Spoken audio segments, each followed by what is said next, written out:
इंद्रेश अपने YouTube channel Indresh GS classes में आप सभी का स्वागत करता हूं। तो दोस्तों आज हम लोग देखेंगे जो है ईवीएस का प्रैक्टिस सेट नंबर 3 है हमारा। ठीक है, आप लोग जितना हो सके वीडियो को शेयर करिए, चैनल को सब्सक्राइब करिए। जिस तरह से आप लोग अपना प्यार और सपोर्ट बनाए हुए हैं उसी तरह से बनाए रखिएगा। ठीक है, देखिए कितने आसान आसान क्वेश्चन पूछे गए हैं। जब तक फॉर्म नहीं आता तब तक हम लोग जितने प्रीवियस ईयर के पेपर हैं उनको कर लेते हैं, उसके बाद हम लोग थियोरेटिकल पोर्शन को देखेंगे। ठीक है, फिर लास्ट में हम लोग प्रैक्टिस सेट करेंगे। ठीक है, जो नए टाइप के क्वेश्चन पूछे जाते हैं उन सभी क्वेश्चनों को देखेंगे। चलिए, सबसे पहले प्रीवियस ईयर बहुत मोस्ट इंपॉर्टेंट है, क्योंकि सीटेट में आपने देखा ही प्रीवियस ईयर भर भर के क्वेश्चन पूछा जा रहा था। ठीक है, चलिए आइए स्टार्ट करते हैं आज का पहला क्वेश्चन।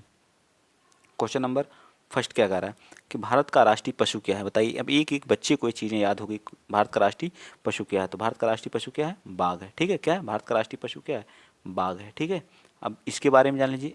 भारत का राष्ट्रीय पशु है, इसका वैज्ञानिक नाम क्या है? इसका वैज्ञानिक नाम जो है पैंथेरा पैंथेरा पैंथेरा क्या है? टाइग्रिस है। ठीक है, क्या है? टाइग्रिस है। क्या है? टाइग्रिस है। याद रहेगा ना, पैंथेरा टाइग्रिस है। ठीक है, एक दो दिन और आप लोग वेट कर लीजिए। ठीक है, मैं पूरा पैड राइटिंग पैड जो आता है उसको मंगा लिया है, कोई दिक्कत नहीं है। ठीक है, फिर सारी चीज़ें सही हो जाएंगी। ठीक है, पैंथेरा टाइग्रिस। ठीक, और इस प्रजाति को हम रॉयल बंगाल टाइगर के नाम से, रॉयल बंगाल टाइगर जो हमारे कहाँ पाए जाते हैं, ये हमारे कहाँ पाए जाते हैं बताइए? पश्चिम बंगाल में पाए जाते हैं। ठीक है, जो हमारा सुंदरवन का डेल्टा है वहाँ पे पाए जाते हैं। ठीक, चलिए आगे चलते हैं। नेक्स्ट क्वेश्चन, अगला क्वेश्चन, क्वेश्चन नंबर 2 बताइए आप लोग।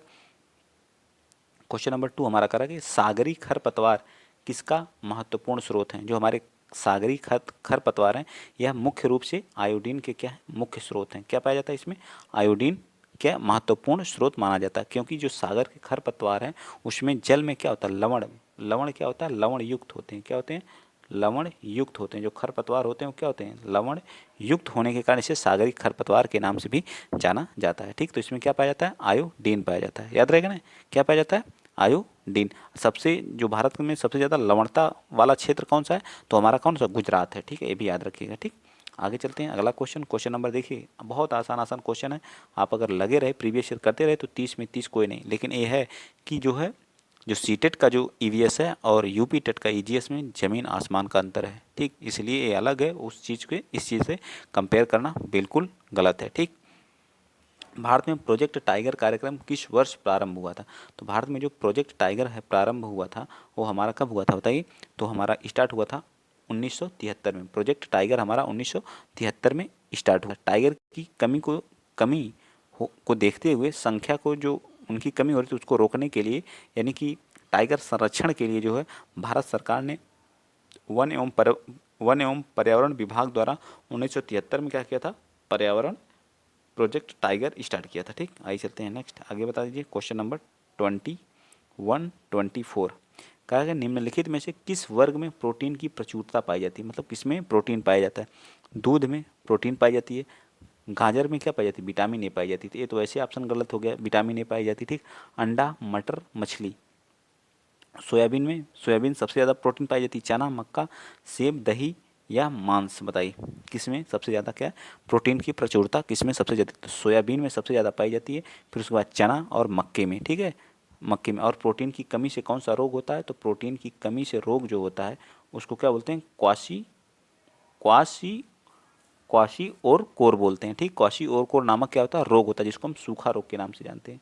क्या कहते हैं? सूखा रोग। ठीक है, सूखा रोग। ठीक, ये भी याद रखिएगा। ठीक, प्रोटीन की कमी से सूखा रोग या क्वाशर कोर रोग के नाम से भी जाना जाता है, या सूखा रोग की। सोयाबीन और चना और मक्का। सोयाबीन में सबसे उत्पादन वाला सबसे सबसे ज़्यादा अधिक उत्पादन कौन करता है? सोयाबीन। तो हमारा एमपी करता है। ठीक है, मध्य प्रदेश। चलिए आगे चलते हैं। अगला क्वेश्चन, क्वेश्चन नंबर 125 बताइए।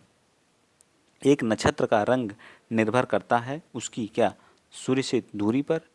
क्या करता है? सूर्य से दूरी पर, उसकी सरफेस ताप पर। उसके क्या करता है? सरफेस ताप पर डिपेंड करता है, ना त्रिज्या पे, ना ही सूर्य से दूरी पे, ना ही घनत्व पे। तो किस पे डिपेंड करता है? पृष्ठीय ताप पर क्या करता है? डिपेंड करता है। किसी तारे या नक्षत्र का रंग उसके सरफेस टेम्परेचर पर निर्भर करता है। इंग्लिश में क्या बोलते हैं? Surface temperature. ठीक है, जैसे नीला रंग का क्या होता है? सर्वाधिक टेम्परेचर को इंगित करता है, जबकि जो हमारा येलो होता है सबसे कम ताप क्या करता है? इंगित करता है। याद रखिएगा कौन सा कलर? तो नीला जो सबसे ज़्यादा ताप ताप इंगित करता है, और हमारा येलो जो होता है, येलो सबसे कम ताप इंगित करता है। ठीक है, इंगित करता है। नेक्स्ट चलें, अगला क्वेश्चन, क्वेश्चन आप बताएंगे 126 बताइए। 126 का वनों के महत्व के कारण बताइए। वनों के महत्व के कारण क्या है? ग्रीन आइलैंड है, ग्रीन सिल्वर है, ग्रीन गोल्ड है, ग्रीन हाउस है। तो क्या है? हरा सोना, जिसको क्या बोलते हैं? Green gold. क्या है मुख्य कारण? क्या है? वनों के महत्व के कारण क्या है? Green gold. ठीक है, वनों के महत्व का महत्वपूर्ण कारण है। नेक्स्ट बता दीजिए यहाँ पे क्वेश्चन नंबर 127। 127 कह रहा है कि पृथ्वी का जो अपमार्जक कौन सा है? पृथ्वी का अपमार्जक, अपमार्जक का मतलब ये होता है कि जीवाणु एवं कवक को पृथ्वी का अपमार्जक कहा जाता है। किसको? जीवाणु जो होते हैं और कवक हमारे क्या होते हैं? पृथ्वी के अपमार्जक होते हैं। ऐसे जीव जो अपनी जो है आवासीय क्षेत्र में उपस्थित मृत जैविक पदार्थों को खा करके अपना क्या करते हैं? निर्वाह करते हैं, उन्हें क्या कहते हैं? अपमार्जक कहते हैं। ठीक है, क्या कहते हैं? जो अपने आवासीय क्षेत्र में उपस्थित जो मृत जीव हैं उन्हें खा करके अपना क्या करते हैं? जीवन का क्या करते हैं? निर्वाह करते हैं, उन्हें हम क्या कहते हैं? अपमार्जक कहते हैं। याद रहेगा वो कौन कौन से जीवाणु और हमारे कवक क्या हैं? अपमार्जक के मोस्ट इंपॉर्टेंट उदाहरण है। ठीक, चलिए अब बताएंगे आप जो है 128 करा कथक किस क्षेत्र का शास्त्रीय नृत्य है? तो बताइए कथक किस क्षेत्र का? तो उत्तर भारत का हमारा क्या है? कथक हमारा कहाँ का? उत्तर भारत का है। ठीक है, उत्तर भारत का। ठीक ठीक, और केरल का क्या है? कथकली है। ठीक है, कथकली। ठीक, कथकली कहाँ का? केरल का। ठीक, आंध्र प्रदेश का क्या है? कुचिपुड़ी है। ठीक, तमिलनाडु का भरतनाट्यम है। ठीक, क्या? भरतनाट्यम। चलिए नेक्स्ट चलते हैं, अगला क्वेश्चन। क्वेश्चन आप बताएंगे 129। बताइए 129 क्या कर रहा है कि निम्नलिखित रबी की फसल में कौन सी है? रबी की फसल, रबी की फसल की जो है बुआई कब होती है? देखिए रबी की फसल की बुआई जो इस समय हमारी फसल बोई गई है वो कब? अक्टूबर, अक्टूबर एंड नवंबर में यह बोई जाती है। ठीक है, अक्टूबर नवंबर में यह बोई जाती है। ठीक है, और मार्च अप्रैल में क्या कर ली जाती है? इसकी कटाई कर ली जाती है। मार्च अप्रैल में। ठीक, मार्च अप्रैल में इसकी क्या हो जाती है? कटाई हो जाती है। ठीक है, मतलब किसानों द्वारा इसको क्या किया जाता है? काट लिया जाता है। ठीक, क्या किया जाता है? काट लिया जाता है। ठीक है, और इसमें क्या आता है? इसमें देखिए क्या गेहूं बोया गया है, सरसों बोई गई है। ठीक है, गेहूं, सरसों, मक्का तो इस समय बोई नहीं जाती। गेहूं, सरसों, चना भी इसी समय, मटर भी है। चना, मटर, ये सब हमारे क्या है? रबी की फसल है। तो देखिए इसके अंतर्गत रबी की फसल कौन सी? चावल हमारा खरीफ की फसल होती है, मूंगफली खरीफ की होती है, कपास भी हमारी खरीफ की होती है, लेकिन हमारा चना क्या होता है? हमारा चना जो होता है हमारा रबी की फसल होती है। ठीक, चलिए आइए चलते हैं नेक्स्ट, अगला क्वेश्चन। क्वेश्चन आप बताएंगे 130। 130 बताइए पोलियो का कारण क्या होता है? तो पोलियो क्या है? एक जीवाणु है, बैक्टीरिया है, तो क्या है? वायरस डिजीज है। क्या है? वायरस के कारण होती है। ठीक है, किसके कारण होती है? वायरस के कारण। हमारी जो पोलियो का मुख्य कारण क्या होता है? वायरस होता है। ठीक है, पोलियो का वायरस जो भोजन पानी के साथ हमारे शरीर में क्या करता है? इंटर करता है और हमारे जो नर्वस सिस्टम को, मतलब तंत्रिका तंत्र को क्या करता है? सबसे ज़्यादा प्रभावित करता है। क्या करता है? तंत्रिका तंत्र को क्या करता है? सबसे ज़्यादा क्या करता है? प्रभावित करता है। आगे आइए चलते हैं, क्वेश्चन नंबर नेक्स्ट आप बताएंगे क्वेश्चन नंबर 131। बताइए पर्यावरण दिवस कब मनाया जाता? तो पर्यावरण दिवस जो हमारा जो 5 जून को मनाया जाता है। कब मनाया जाता है? 5 जून को हम पर्यावरण दिवस के रूप में मनाते हैं। ठीक, 5 जून पर्यावरण दिवस मनाना स्टार्ट हुआ था। ठीक है, इसकी जो यूएनईपी की स्थापना 5 जून 1972 को हुई थी। 1972 को, 5 जून 1972 को यूनाइटेड नेशन इन्वायरमेंट प्रोग्राम, जिसका हेडक्वार्टर कहाँ है? नैरोबी में है। ठीक है, उसकी स्थापना हुई थी। उसके बाद जो 1974 में पहली बार, 1974 में 5 जून 1974 में पहली बार जो है इन्वायरमेंट मतलब पर्यावरण दिवस क्या किया गया था? मनाया गया था। ठीक, आइए चलते हैं आगे, अगला क्वेश्चन। क्वेश्चन आप बताइए 132। क्वेश्चन नंबर 132 क्या करा कि पौधों में प्रकाश संश्लेषण क्रिया किस रंग में सबसे अधिक होती है? प्रकाश संश्लेषण की क्रिया सबसे ज़्यादा किस कलर में सबसे तेज होती है, अधिक होती है? तो प्रकाश संश्लेषण की क्रिया सबसे तेज जो हमारा रेड कलर में होती है। किसमें होती है? लाल रंग में सबसे अधिक होती है। ठीक, किसमें होती है? लाल रंग में सबसे अधिक होती है हमारी प्रकाश संश्लेषण की क्रिया। नीले में, लाल में कुछ कम होती है, हरे और बैगनी किरण में यह क्रिया सबसे कम होती है। ठीक है, नीले में लाल से कुछ हो, जो नीला होता है उसमें लाल से कुछ कम होती है, लेकिन जो हमारा हरा होता है और हमारा बैगनी होता है उसमें क्या होती है? सबसे कम होती है। चलिए आगे चलते हैं, भिंडी। भिंडी में पाया जाता है, बताइए जो हमारी भिंडी होती है, आप गांव घर में जो लोग बिलोंग करते हैं लोग भिंडी को तो देखे होंगे। तो भिंडी में क्या पाया जाता है? विटामिन ए, विटामिन सी या फास्फोरस? बहुत इंपॉर्टेंट क्वेश्चन है। ठीक है, विटामिन, भिंडी, भिंडी एक क्या है? सब्जी है, इसमें phosphorus, vitamin A, vitamin C दोनों, तीनों पाया जाता है। ठीक है, तीनों पाया जाता है, ए भी पाया जाता है, फास्फोरस भी पाया जाता है, ए भी पाया जाता है, तीनों पाया जाता है। याद रखिएगा, भिंडी में vitamin A, vitamin C, vitamin क्या, फास्फोरस भी पाया जाता है। विटामिन सी को क्या कहते हैं? स्कॉर्बिक एसिड के नाम से जाना जाता है इसका, और रेटिनॉल किसको बोलते हैं? विटामिन ए को, रासायनिक नाम है। ठीक है, नेक्स्ट चलते हैं, अगला क्वेश्चन। क्वेश्चन आप 134 बता दीजिए। 134 बताइए भारत में फलों के अंतर्गत सर्वाधिक क्षेत्र हैं, फलों के अंतर्गत सर्वाधिक क्षेत्र कौन से? नींबू के, आम के, अमरूद के। तो भारत में सबसे ज़्यादा उत्पादन क्या करता है भारत? आम उत्पादन में नंबर 1 है, ठीक है। आम उत्पादन में क्या है भारत जो हमारा क्या है नंबर 1 पे है, ठीक है, याद रहेगा ना। आम उत्पादन में भारत क्या है नंबर 1 पे है। भारत का जो आंध्र प्रदेश है इसकी खेती, उत्तर भारत एवं आंध्र प्रदेश में इसकी खेती सर्वाधिक होती है, ठीक है। कहाँ? उत्तर भारत में, उत्तर भारत में, अब उत्तर भारत अब प्लस आंध्र प्रदेश, प्लस आंध्र प्रदेश में इसकी खेती क्या होती है सबसे अधिक होती है, ठीक है, याद रखिएगा आंध्र प्रदेश में। चलिए आइए चलते हैं नेक्स्ट, अगला क्वेश्चन। क्वेश्चन आप 135 बताइए। पर्यावरण पर्यावरण बचाने के लिए चिपको आंदोलन का संबंध किस राज्य से? तो चिपको आंदोलन कहाँ पे हुआ था? तो चिपको आंदोलन हमारा जो है कहाँ पे हुआ था? तो उत्तराखंड में। पर्यावरण से संबंधित है, ये कहाँ पे हुआ था? उत्तराखंड में हुआ था, ठीक है। कब हुआ था? तो 1973 में। ये भी बता दीजिए 1973 में हमारा चिपको आंदोलन हुआ था, ठीक। कहाँ पे? उत्तराखंड में, ठीक। और इसका इस उत्तराखंड में सुंदर लाल बहुगुणा अभी जिनकी हाल ही में क्या हुआ मृत्यु हो गई, उनके नेतृत्व में, और एक चंडी प्रसाद भट्ट थे, इनके नेतृत्व में जो वृक्ष को काटने का इन लोगों ने क्या किया था? विरोध किया था। और जो वहाँ की महिलाएं थीं जो है ये क्या होती थी? पेड़ों से चिपक जाती थी, इसलिए इसका नाम क्या पड़ा? चिपको आंदोलन के नाम से जाना जाता है। 136 बताइए। निम्न में से जैविक घटक क्या होते हैं? जो हमारा पारिस्थितिकी तंत्र है वो दो भागों में बांटा गया है, एक जैविक होता है, एक अजैविक होता है, ठीक है। जैविक के कारण जिसको लिविंग कहते हैं, एक नॉन लिविंग कहते हैं। जिसमें जीव रहता है उसको लिविंग कहते हैं, जैविक कहते हैं। जिसमें जीवन नहीं रहता उसे अजैविक कहते हैं, ठीक है। तो बताइए इसमें क्या है जैविक के अंतर्गत? मृदा, जल, वायु या पादप? तो क्या है जिसमें जीवन? क्या पादप में ही तो जीवन पाया जाता है, ना कि वायु और जल और मृदा में कोई है जीवन? कोई नहीं, लिविंग तो है नहीं। तो हमारा ए पार्ट क्या हो जाएगा? राइट हो जाएगा, ठीक। ये सभी तीनों हमारे क्या हैं? अजैविक हैं, ठीक। क्या है? अजैविक हैं, ठीक, अजैविक हैं, ठीक। कौन कौन से? मृदा, जल और वायु। चलिए नेक्स्ट चलते हैं, अगला क्वेश्चन। क्वेश्चन नंबर आप 137 बताइए। कौन सा रासायनिक उर्वरक का उदाहरण नहीं है? रासायनिक उर्वरक का यूरिया, रासायनिक उर्वरक पोटाश, कंपोस्ट या फास्फेट? बताइए कौन सा है, बताइए। क्वेश्चन नंबर 137 का। तो कंपोस्ट खाद एक जैविक उर्वरक का है, ठीक है। क्या है? कंपोस्ट जो खाद होती है वो हमारी क्या होती है? जैविक होती है, ठीक है। मतलब जो क्या बनती है, जो हमारे पेड़ पौधे हैं, मृत जीव जंतुओं को जो जब वो सड़, मतलब उनको उत्सर्जित पदार्थों का प्रयोग किया जाता है, जैसे यूरिया, पोटास तथा फास्फोरस, इसमें रासायनिक केमिकल का यूज किया जाता है। यूरिया हो गई, हमारा फास्फेट हो गया, पोटास, सब हमें केमिकल के द्वारा इसको बनाया जाता है। लेकिन कंपोस्ट जो खाद होती है वह क्या होती है? जैविक उर्वर जैविक जैविक क्या होती है? खाद होती है। ये जो हमारा जैविक, पूर्ण रूप से जैविक राज्य कौन सा है? तो हमारा क्या है? सिक्किम है। तो इसका हमारा क्या देगा? डी पार्ट हमारा राइट हो जाएगा। चलिए नेक्स्ट बता दीजिए 138। हमारे पर्यावरण में किस गैस का सबसे अधिक सांद्रण है? मतलब पूरे पर्यावरण में सबसे ज़्यादा कौन सी गैस पाई जाती है? तो सबसे ज़्यादा क्या पाई जाती है? नाइट्रोजन। कितनी पाई? 78%। अर्थात 78% हमारी नाइट्रोजन। उसके बाद क्या होती है? ऑक्सीजन। ऑक्सीजन कितनी होती है? 20.5%, 95%, ठीक है। फिर क्या कौन सी? आर्गन, ए आर जिसको बोलते हैं, आर्गन कितनी है? 0.93%, ठीक है, 0.93%। उसके बाद कार्बन डाइऑक्साइड CO2 है, ठीक है। CO2 पाई जाती है कितनी? 0.03%, ठीक है, 0.03%। फिर नियान है 0.0018%। हाइड्रोजन 0.001। तो सबसे अधिक कौन पाई जाती है? बताइए कितना आसान है। तो हमारी क्या आ जाएगा? डी पार्ट, नाइट्रोजन सबसे अधिक पाया जाता है, ठीक है। चलिए आगे आइए बताइए अगला क्वेश्चन। क्वेश्चन नंबर 139 बता दीजिए। 139 सभी प्रीवियस ईयर क्वेश्चन है, जितने भी हैं सब के सब प्रीवियस। जो लोग पहली बार चैनल पर विजिट कर रहे हैं प्लीज़ चैनल को सब्सक्राइब करिए, शेयर करिए।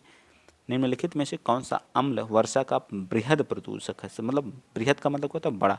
Sulphur dioxide, carbon dioxide, carbon monoxide, hydrogen peroxide. तो कौन बृहद है? तो सल्फर डाइऑक्साइड, जिसको बोलते हैं SO2, ठीक है। क्या है? SO2 जो हमारा क्या होता है? अम्ल वर्षा के रूप में एक बृहद है। यह जो है क्या करता है? यह जल के साथ क्या करता है? सल्फ्यूरिक अम्ल बना लेता है, जो इससे क्या होती है? यह अम्लीय वर्षा के लिए सबसे अधिक जाना जाता है। अम्लीय वर्षा में का HNO3 पाया जाता है प्लस H2SO4, सल्फ्यूरिक अम्ल प्लस नाइट्रिक अम्ल, जिसका पीएच मान जो क्या होता है? इसका जो पीएच मान होता है H2SO4 का जो पीएच मान होता है, जब इसका वाटर से रिएक्शन कराएंगे तब बनता है H2SO4। तो इसका पीएच मान होता है 4, जिसका अम्लीय, इसको क्या अम्लीय वर्षा के रूप में जाना जाता है, ठीक है। HNO3 का कितना होता है? HNO3, इसका पीएच मान होता है 4.5, ठीक। सब याद रखिएगा, ये सभी क्वेश्चन पूछे जाते हैं। NCTE ठीक का उद्देश्य क्या होता है? शिक्षालय खोलना, शिक्षालयों में शिक्षा स्तर बनाए रखना, शिक्षा में शोध को बढ़ावा देना, शिक्षालयों को अनुदान देना। बताइए NCT, जिसको बोलते हैं national council for teacher education. NCT का फुल फॉर्म क्या होता है? National council for teacher education. इसका मुख्य उद्देश्य होता है विद्यालय में शिक्षा स्तर को बनाए रखना। क्या होता है? विद्यालय में शिक्षा स्तर को क्या करना? बनाए रखना। आगे चलिए क्वेश्चन नंबर 141 बता दीजिए। हमारे देश में वन महोत्सव किस दिवस को मनाया जाता है? वन महोत्सव बताइए 141 का। तो यह मनाया जाता है 1 जुलाई को। हम लोग क्या मनाते हैं? वन महोत्सव के रूप में मनाते हैं। ठीक है, 1 जुलाई प्रतिवर्ष वन संरक्षण के उद्देश्य से 1 जुलाई को प्रतिवर्ष भारत में वन महोत्सव के रूप में मनाया जाता है। आगे चलिए नेक्स्ट क्वेश्चन नंबर 142। जल जनित रोग कौन सा है? छोटी माता हमारी जल जनित रोग है, या फिर रक्त अल्पता, मस्तिष्क जो तो अतिसार। इसके अंतर्गत कौन होता है? अतिसार हमारा एक क्या है? जल जनित रोग है। क्या है? जल जनित रोग है। ठीक है, यह जल से उत्पन्न होने वाला रोग है अतिसार। ठीक, जबकि छोटी माता क्या है? छोटी माता जो हमारी है वायरस डिजीज है। ठीक है, वायरस के कारण होती है। ठीक है, वायरस से। रक्त अल्पता जब हमारे लोहे आयरन की कमी हो जाती है हमारे शरीर में, उसके कारण होता है। लोहे की जब हमारे शरीर में कमी होती है तो रक्त अल्पता होती है। ठीक है, और जो मस्तिष्क ज्वर जो हमारा, यह क्या है? एक जीवाणु जनित रोग है। ठीक है, बैक्टीरिया डिजीज है। ठीक है, जीवाणु जनित रोग है। ठीक, चलिए आगे चलते हैं। क्वेश्चन नंबर 143 बताइए। 143 क्या करा? वायु प्रदूषण का कारण क्या होता है? बताइए, वायु प्रदूषण का कारण क्या होता है? कीटनाशक, सीवेज, ध्वनि विस्तारक, या फिर कोई और? बताइए क्या होगा इसका? तो हमारा सबसे राइट आंसर क्या जाएगा? सी पार्ट हमारा क्या होगा? राइट होगा। ठीक है, धुआं जो होता है हमारा क्या होता है? क्या होता है? वायु प्रदूषक के रूप में जाना जाता है। इसे अवांछनीय गैसें जो स्वच्छ वायु में मिल करके उन्हें क्या करते हैं? दूषित। जैसे कार्बन डाइऑक्साइड हो गया, कार्बन मोनोऑक्साइड, सल्फर डाइऑक्साइड हो गया, मीथेन हो गया, ये सभी हमारी क्या होती है? वायु प्रदूषक होती है। नेक्स्ट 144 बताइए। किसमें जो कुनाइन नामक दवा के लिए यूज किया जाता है? किसका? सिनकोना के वृक्ष को। किसका प्रयोग किया जाता है? सिनकोना के वृक्ष को कुनैन की दवा के में क्या किया जाता है? प्रयोग किया जाता है। ठीक है, आगे चलिए नेक्स्ट बता दीजिए। क्वेश्चन नंबर आप 145 बताइए। 71% पृथ्वी पर ढका हुआ है। तो 71% जो हमारा पृथ्वी है, जो हमारी अर्थ है, इसका जो है 71%, मान लीजिए ये पूरा 71% क्या है? जल से ढका हुआ है। ठीक है, बाकी हमारा जो है 29% क्या है? 29% क्या है? अर्थ है। ठीक है, सिर्फ स्थल है। ठीक है, जिसको बोलते हैं स्थल। क्या है? स्थल है। ठीक, किससे ढका हुआ है? 70 जल से ढका हुआ है। ठीक, क्या? फिर भी जल की कमी, लेकिन पीने योग्य पानी की जो है वह मात्रा बहुत कम है। ठीक, चलिए आगे बताइए। 146 बता दीजिए। विश्व में जल संकट का मुख्य कारण क्या है? नगरीकरण, औद्योगिकरण, विश्व के तापन में वृद्धि, या अम्ल वर्षा? बताइए क्या है? तो हमारा क्या है? सबसे नगरीकरण हमारी क्या है? जल संकट के लिए सबसे मोस्ट इंपॉर्टेंट कारण है नगरीकरण। ठीक, चलिए आगे चलते हैं। 147। निम्नलिखित में से कौन सी बायोडीजल की फसल है? तो जेट्रोफा से हम लोग क्या करते हैं? जेट्रोफा। क्वेश्चन बी पार्ट हमारा क्या आ जाएगा? इसका राइट होगा। ठीक है, बी पार्ट। ठीक, क्या हो जाएगा? B part. ठीक, जेट्रोफा। आगे बताइए क्वेश्चन नंबर 148। राष्ट्रीय गीत के रचयिता कौन है? देखिए, राष्ट्रीय गीत के रचयिता कौन है? ठीक, ये हमारे आज के लास्ट क्वेश्चन है, इन सभी को बताइए। राष्ट्रीय गीत के हमारे जो है कौन है? बंकिम चंद्र चट्टोपाध्याय। कौन है? बंकिम चंद्र चट्टो। ए पार्ट हमारा इसका राइट आंसर है। भारत में स्वदेशी आंदोलन 1905 में यह गीत एकता का क्या बना था? प्रतीक बना था। 1905 में क्या बना था? एकता का प्रतीक बना था। ठीक है, रविंद्रनाथ टैगोर को साहित्य का नोबेल पुरस्कार 1913 में गीतांजलि के लिए प्राप्त हुआ था। ठीक है, और इन्होंने राष्ट्रगान के लेखक हैं। राष्ट्रगान को क्या किया था? लिखा था। ठीक, चलिए आगे चलते हैं। 149 बताइए। भारत में प्रथम बायोगैस संयंत्र कहाँ पर स्थापित किया गया? भारत में प्रथम बायो संयंत्र कहाँ पे स्थापित किया गया? तो यह हमारा पिलानी में। कहाँ पे? पिलानी। जो हमारा बायोगैस जो संयंत्र है दिल्ली में स्थापित किया गया है। ठीक है, इसे हम क्या कहते हैं? भारत में प्रथम बायोगैस संयंत्र राष्ट्रीय बायोगैस विकास कार्यक्रम के तहत दिल्ली में, सॉरी एक मिनट, इसका डी पार्ट होगा। ठीक है, इसका क्या हो जाएगा? डी पार्ट होगा। ठीक है, एक मिनट, थोड़ा सा त्रुटि हो गई मुझे। ठीक, डी पार्ट होगा। इसका क्या होगा? 48 का ए पार्ट होगा। ठीक, और 150 को बताइए। डेसिबल को मापने की इकाई क्या, किसकी इकाई है? तो ध्वनि। इसे डेसिबल में क्या मानी जाती है? ध्वनि। मनुष्य के लिए 80 डेसिबल से अधिक की ध्वनि क्या होती है? हानिकारक होती है। 80 डेसिबल से अगर आप अधिक बोलेंगे तो क्या होगी? मनुष्य के लिए हानिकारक होगी। ठीक, आज हमने टोटल 30 क्वेश्चन कराया। ठीक, आप बताएंगे 30 में से आपके कितने क्या हुए हैं? सही हुए हैं। ठीक है, 30 क्वेश्चन में से अगर आप 28, 27, 29 कर रहे हैं तो आपकी तैयारी बहुत बेटर है। आप इसी तरह से लगे रहिए। अब जिन लोगों का थोड़ा कम है, अभी जो लोग 20 पे हैं या 18 पे हैं, वो लोग भी कोशिश करें कि इतना ज़्यादा से ज़्यादा आप लोग कवर करें सारी चीज़ें। आप लोग जुड़े रहें तो आप लोगों के भी 28-29 होने लगे। ये बच्चे जिनका 28-27 आ रहा है वो लोग मेरे साथ आज से नहीं, जब मैं सीटेट का करा रहा था तब से वो लोग जुड़े हुए हैं। ठीक है, इसलिए उन लोगों के 28 और 27 आ रहे हैं। ठीक, तो आप लोग भी जुड़िए। ठीक, तो आज के लिए इतना ही। अगर वीडियो अच्छा लगा तो शेयर करिएगा, चैनल को क्या कर लीजिएगा? सब्सक्राइब कर लीजिएगा। जय हिंद, जय भारत।